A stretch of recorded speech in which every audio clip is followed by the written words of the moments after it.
Madame la Présidente, Monsieur le Président de la République, vous avez incontestablement fait un beau discours. Tout y était. La souveraineté économique, les valeurs de l'Europe, le projet de civilisation, même le climat et la biodiversité. Sauf que, Monsieur le Président de la République, vous présidez la France depuis 5 ans.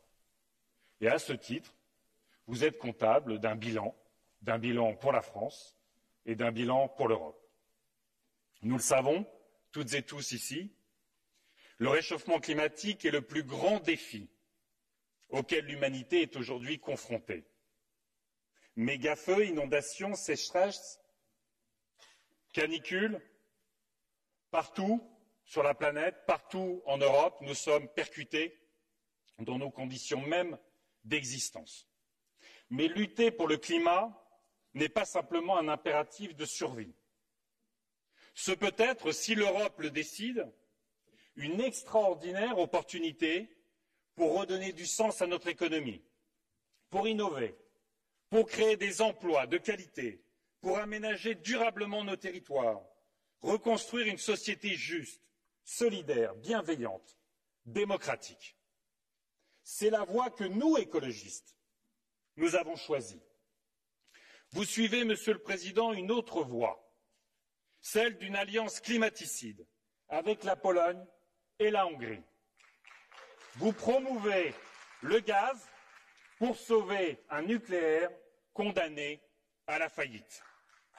Et vous sacrifiez, ce faisant, l'ambition climatique de l'Europe. Vous resterez dans l'histoire, Monsieur le Président de la République, le président de l'inaction climatique. Parce qu'au fond, vous êtes un climato-arrangeant. Vous préférez signer des armistices avec les lobbies plutôt que de mener la guerre contre le dérèglement climatique. Vous préférez procrastiner, tel Meryl Streep dans le film Don't Look Up, reporter, renoncer, fantasmer sur des solutions dans 10, 15 ou 20 ans, plutôt que de décréter, comme nous voulons le faire, la mobilisation générale. Cette mobilisation générale, la jeunesse l'attend.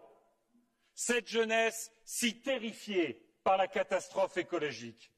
Et pourtant cette jeunesse si forte de sa créativité, de son inventivité, de sa diversité et de ses engagements sur le climat et la justice sociale.